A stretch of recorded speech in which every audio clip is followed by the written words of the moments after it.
Hey guys, Caio here, and then we have another Stable Talks episode, and I'm here with Julian. How's it going, man?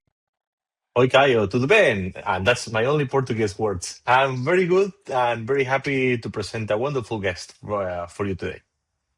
So today we have João Victor from Gnosis Pay. How's it going, man?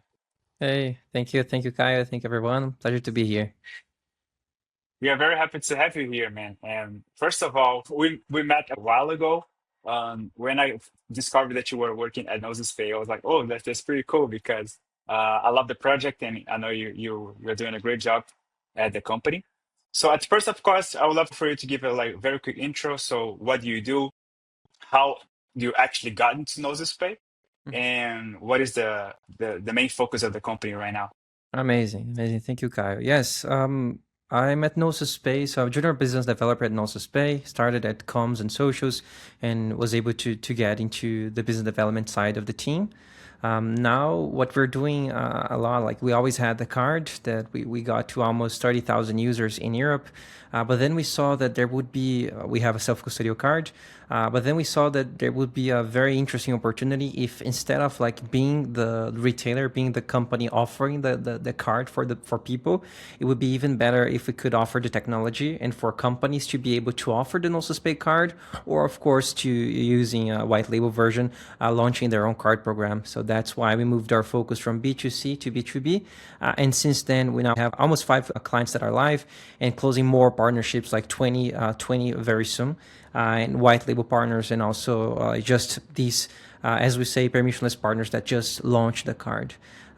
Using the so basically you take the APIs, you basically have the APIs, you take the APIs, we approve you, and then you are ready to offer a self-custodial card to all of your users. We are doing this in Brazil, we're doing this in Europe, in all the countries that we're live.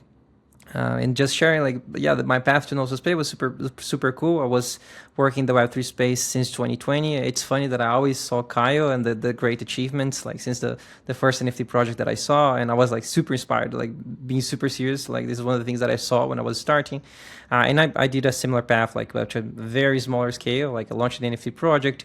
After some time, worked with a startup, and after 3-4 years working this space, I applied for the position Gnosis and was super proud for being taken to join the Gnosis Pay team, and that's how I got here. That's amazing, Joao. And like actually, the product has been very interesting to follow because you are kind of like trying to combine two different worlds, no? The worlds of like self-custody and like Web3 and DeFi, or like however you want to call it, but your money on chain with being used being that money being useful like to pay for goods and services. And like how are you trying, or like what's different on Gnosis Pay, or how are you like seeing on how to reconcile this kind of like two different worlds, the worlds of like local payments, regulated payments, with the like the concept of on-chain money? Mhm. Amazing. Yeah, our main goal is always to use all the technology that we have in the blockchain space and enabling it like in the reward payments. So finding the best ways. We were able to find a good solution with the tech to enable people to have, like, while you hold your assets in a self-custodial smart wallet, you can also spend. Like we partnered with Visa. We are the number one and the first self-custodial Visa card, and one of the number ones, like the first self-custodial cards. So we were able to get there with the technology, and we keep expanding. So we have new upgrades on the way that we will be able to do new things with the card, and we keep increasing that. So it was always like, first we found the first solution, enabling on-chain spending with your assets and spending in real life, utilizing some of the traditional means of payments, like using Visa, using Monavate and other partners. And now we are increasing that. And how can we use a tech that we already have and integrate with DeFi? So for example, a recent upgrade that was possible, we were able to find the best way to for the users to leave their funds in like getting yield, getting rewards, and at the same time they were able to spend with their card. So there's a recharge function, for example, that you set up, like, so once my card goes below $200, I'll take my funds out of the rewards or the yield and let me keep spending. So this is one of the things that we built, and we'll continue be building things, thinking always like that. Like the focus is spending in real life. How can we use all the side of like blockchain technology to improve that experience? Yeah, one question that I have here is like like you mentioned, right? So Gnosis Space started out pretty much with a very decentralized thesis. on the B2C, and while ago, you guys actually become more B2B focused. So one curiosity that I have is, what's the main challenge that companies face when they reach to you and they're like, João, I want to launch a card program. So what are the main challenges that they face? Is it regulation? Is it product? Is it BD? Is it growth? Is it tech? So if you can share a little bit of that. Yeah, it's a bit of like multiple sides, but one thing like the pains that I really see. So to launch a card program is a bit complicated. Going after Visa or going after what you want, where you want to launch. I think there is a massive pain there when people want to launch their card program is that you have to put the collateral. I think that's one of the main things that I noticed working in the space. So if you want to launch your own card program, you need to have 3 to 4 days of the volume. Like this money, you leave it resting in a bank for you to be able to, like, in case you go bankrupt, Visa wants you to have that amount to be able to charge to take that and basically pay for all the transactions that will happen during these 3-4 days. This is one of the challenges. So this type of like compliance, not exactly compliance, but everything with Visa and this type of things that only once you discover what you need to actually do to get to like launching your own card, that's the part that I think it's super tricky. The technology, of course, but these parts, like it takes money. It's expensive as well to launch your own card program. Of course, it pays off, but you need the users first. So getting to that point where you actually make more money, it's super difficult until you get there. We even, like I always mention whenever speaking with clients, they've even Revolut having like millions of users for some time, they were not making money yet because they were just like a card businesses, and they were not making money out of that.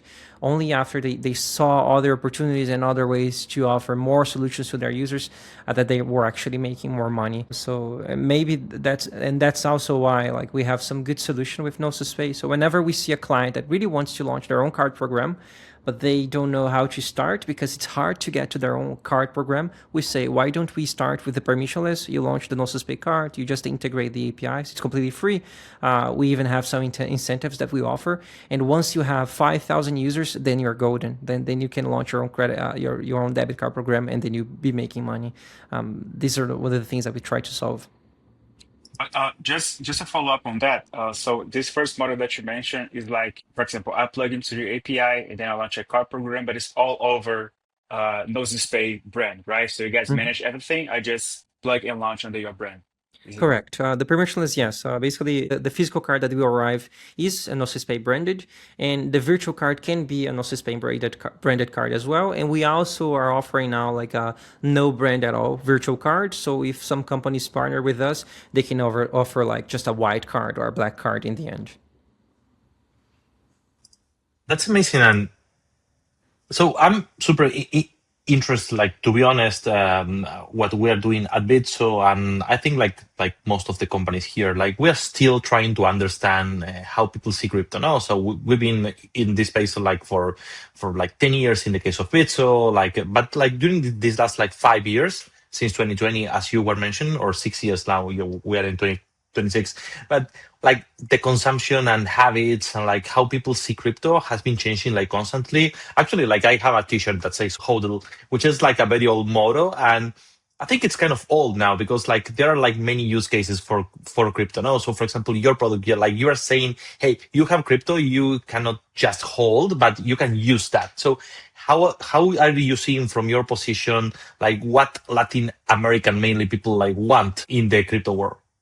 Yeah, amazing, Julian. Yes, I think the main difference that happened is that, yes, of course, the hodl feeling changed a bit, but it was always like people always that had crypto always had to sell their crypto assets to be able to spend in the real world. I think the main pain that we always solve is that you had to go through your bank to be able to spend, right? Like you go take your coins, go to Bitso, of course, sell it, and then you send to your bank to be able to spend.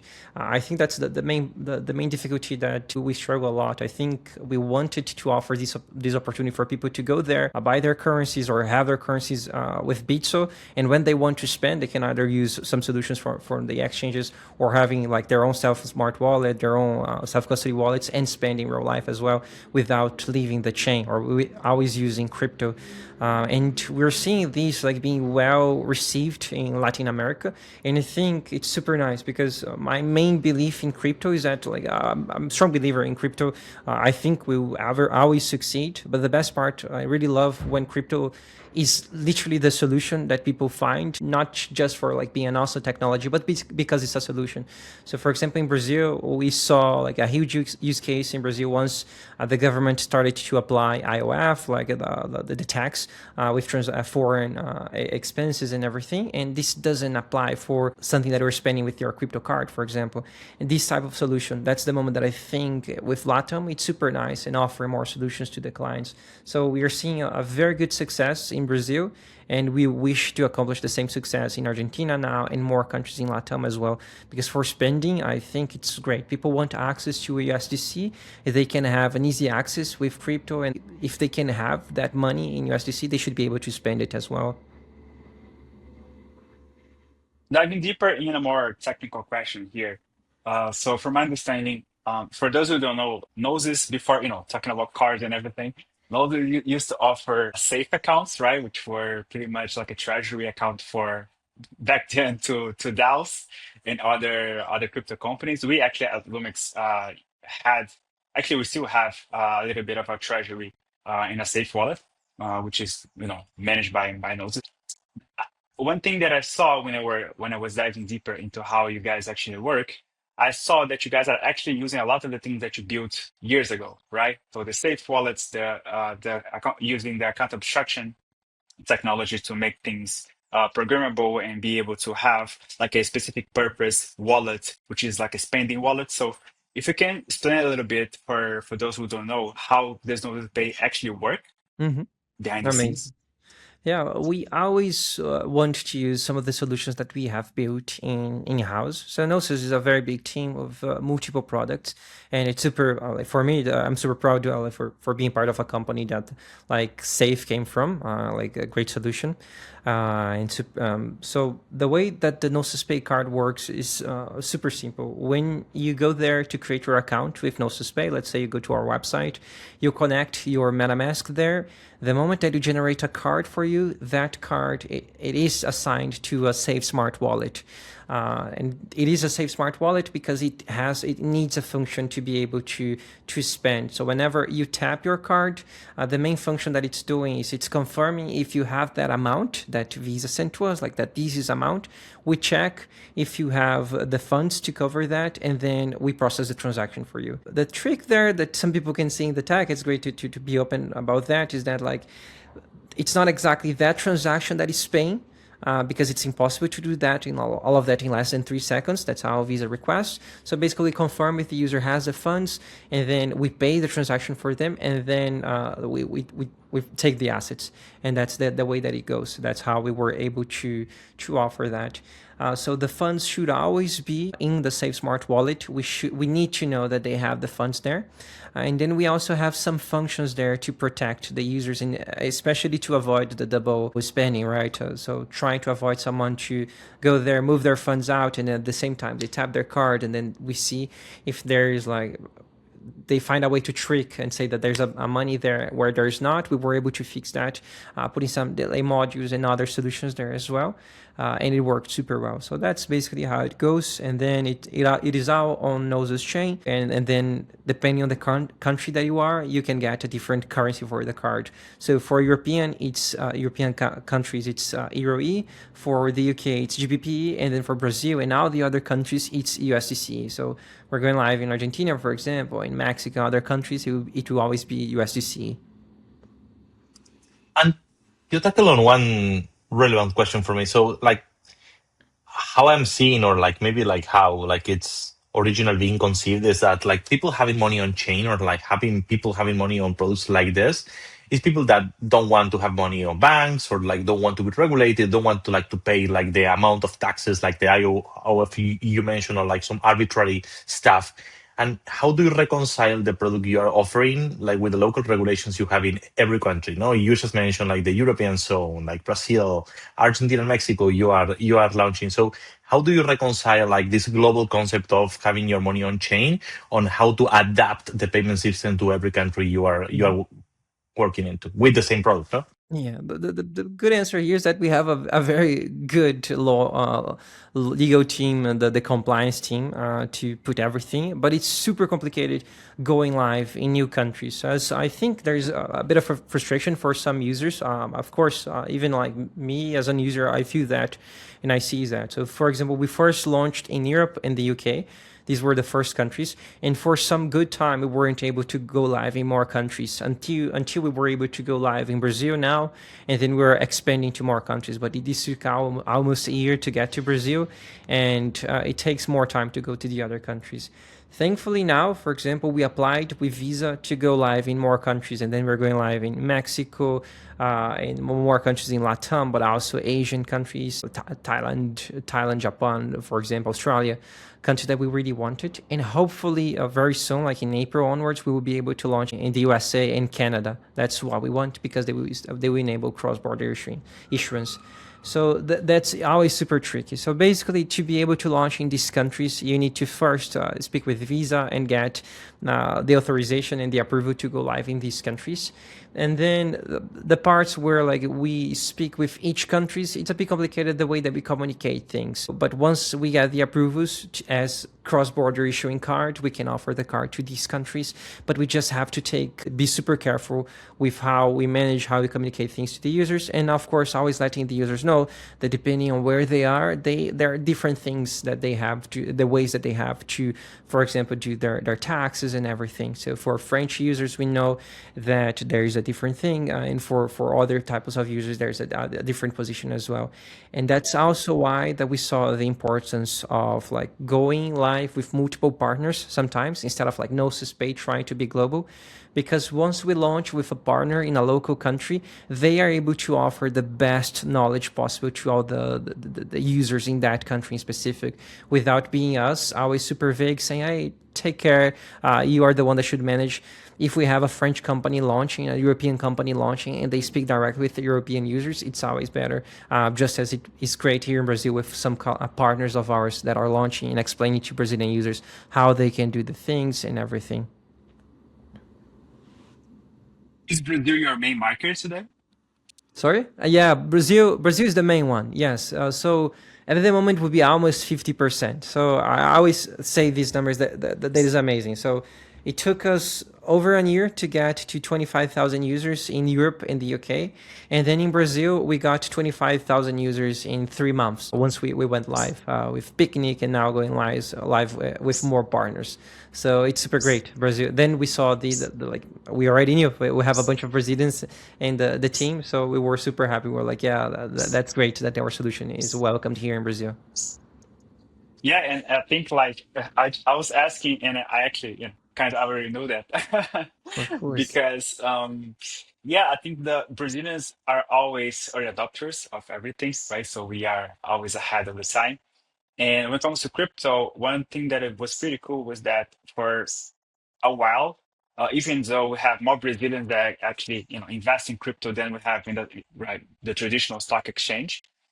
Like Julian mentioned at the start of the conversation, we only invest in crypto to hold, but we never got to use that on a daily basis. So in my perspective, stablecoin cards was like ready to become a huge success because we had like a huge amount of people with crypto in their hands, or people still onboarding crypto, and a lot of people that actually made a lot of money years ago, but never had the chance to spend that crypto how they wanted. And like you mentioned, last year's situation on the IOF thing definitely accelerated a lot. So talking about this topic, you mentioned a lot about them when you were speaking about the market that you guys want to offer. Like, are you guys specifically focused on emerging markets right now? Not specifically, but we know the importance and we know the solution. So we know that there are certain countries that are really waiting for us. Australia, we know that it will be a good success. We know in the Asian market as well. But we see that when there is like an easy solution, something that people are craving, it's even better. So LATAM could be one of these. Brazil, we saw the solution. And then, for example, Argentina, we think there might be a great solution there. But the tricky part with Argentina is the fluctuation of the currency that is super complicated to deal. But we know, for example, that in Bolivia, it would be like there's a bunch that appear to speak with me. They're like, hey, we really need to launch this card there. And I'm like, yes, I know it would be amazing. So we also have some countries in the African market that could be super interesting. So we are trying to focus more and more in LATAM. But like when we see that there's a client that really wants to do something special in a country, we're super interested in going after that. So I know that North America will be huge, Canada and the US, of course. But there are certain countries like in LATAM or like Southeast Asia that would be, I know that it could be massive as well. Sure, like talking about this, no, like you mentioned, my country has like lots of issues with like the different FX rates. If you have a local card, you can offer like a differential FX than with a global card, but you have to pay some more taxes. So it's kind of a complicated stuff that only Argentinians can understand, like the IOF stuff in Brazil. So every country has its own characteristics, being that actually, like, I'm gonna challenge Caio on the like Brazilians going first after new products. I think the resilience we have after having like 150% of inflation rate in just a year. No, but just kidding. Now, I know like Latin America have like the Bolivian case you just mentioned as well have like lots of like need for products like stablecoin spending or and so on and so forth. My question goes like after like seeing the habits or like how your consumers behave, so do you notice like certain patterns? So like who's your like your main customer? It's like people like doing like everyday groceries, like going to a supermarket, or it's just like freelancers or like cross-border people or like people traveling and paying for flight or hotels or whatever, or it's more like immersed like on the everyday spending habits. There's two types, maybe two answers for that. In Europe, we saw that most of our users are very crypto based. This is something that happened. Like we started as Gnosis Pay, and then people had always to have like their MetaMask wallet to be able to get their card. So I think that's the point that made all of that happen. So we have people that have crypto and want to spend, and that's it. But then in Brazil, we saw this change, like the main difference here in Brazil, because Picnic brought Gnosis Pay card in a very different way, where you just connect your email and then suddenly they generate an account for you. It's not like a crypto account; it's an account for you to get dollars, and that's pretty much it. And they were able to sell it super well. And the way that they positioned themselves were mainly as like a card for traveling. And this is a great use case for the card as well, because people need a foreign currency, people need their card in dollars and to spend anywhere in the world, and the card is accepted everywhere for being a Visa card. So it works super out. So in Brazil, it became like that. So a travel card and also a daily expenses card. And I think that's the case for LATAM, especially for people that want to travel abroad, and also for people that already have USDC, they just want to spend, they can do it. I think that's the part that we have, like with the going permissionless, is showing that, hey, the tax is here. We keep implementing it. We want to make it better. But if you want to make more and more people use the card in a very simple way, you can do that. And that's how Picnic did that, and other partners like Zio and other of our clients are doing as well, and making it super easier. So it's getting easier to get the card, and just like people just want to spend dollars, and that's it. And that's super great. One thing that I always think about when talking about the stablecoin cards is that, of course, the most common use case that we see and talk about and have closer to our daily lives is the retail use case, right? So people spending stablecoins, like you mentioned, for across different use cases. But I think there's a huge opportunity for corporate cards too.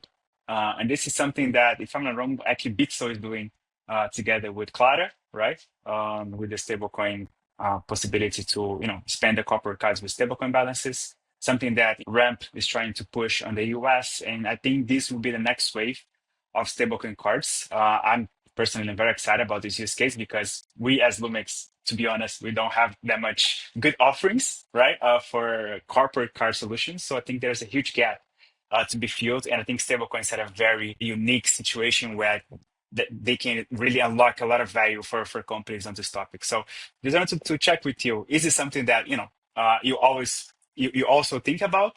Is it something that you guys already have demand for, or is it pretty much on the retail side as well? No, we have that in mind, and then we have multiple clients that appear as well with that idea. At the moment, it's not something that we do with Gnosis Pay, but we're super happy that at Gnosis there's a solution for that is Gnosis Business. So whenever we have a client that mentions like these needs of launching their card for their businesses, we also have a solution for that. That is with Gnosis Business. And considering it's Gnosis, it's usually like that. Like we're in the Slack channel and then we present the right people. We put everyone to speak and we are able. So right now I have one client that is launching the consumer card. And we also started also to speak with Gnosis Business to start offering the business cards. But we know that there's a huge solution to opportunity there. And we would love to be like side by side with Gnosis Business and building more things to empower more companies to spend, because we know that there's a huge need there. Yeah, Joao, and my question goes more into the future now. So there are new companies every day, or at least I'm seeing new companies every day offering a method to make your crypto useful to spend, or like to pay for things.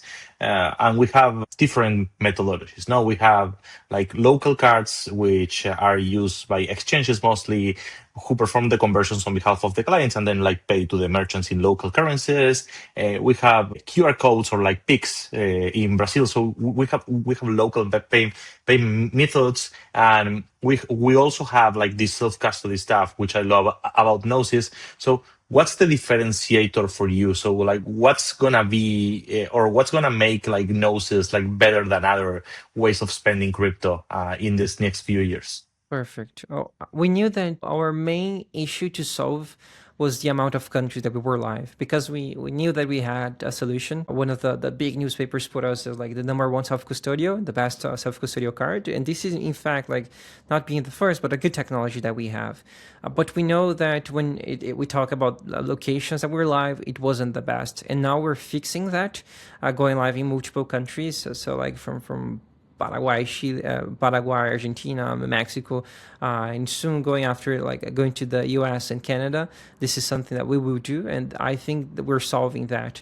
So being global is what will enable us a lot, and we know that we have like some good competitors, but they have the same limitations as ours. That is like the country. So it's about like when can we offer in these countries, and well, like we started a good run now, and we're offering more countries. So we have a good tech. We have a good like distribution now with the countries. So it's about like keeping implementing and like being open for new opportunities in the space as well in case they appear, and how can we act that? How can we use Gnosis for more opportunities? Maybe using more chains and so on. So that's the focus now. Yeah. One last question that I have, just for us to move to finish here. Like you mentioned, you guys started out pretty much focused on using Gnosis Chain as one of the main drivers of your product. And you just mentioned that you guys are actually apparently supporting new chains. If you can also share a little about that. So for example, we have a lot of people across different regions that use one specific chain, or another chain is the most used or the most requested. So how do you guys are planning to be multi-chain in this aspect?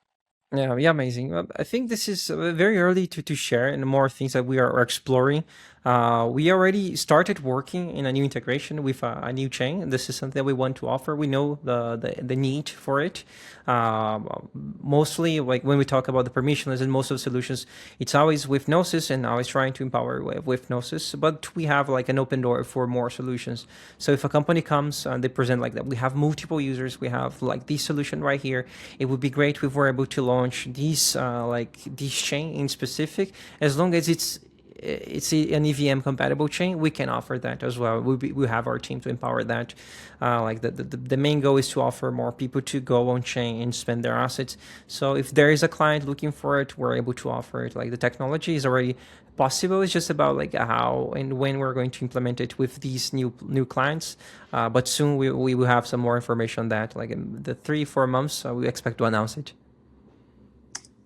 That's amazing, Joao, and like thank you. I'm living Brazil in the past, so I have my CPF and I've the product. So looking forward to test it as well in Argentina. I think like you have a very good use case here. Like people need spending in dollars. People need like spending with like new and technological and innovative methods. So like what you're doing, I'm very happy to have you here.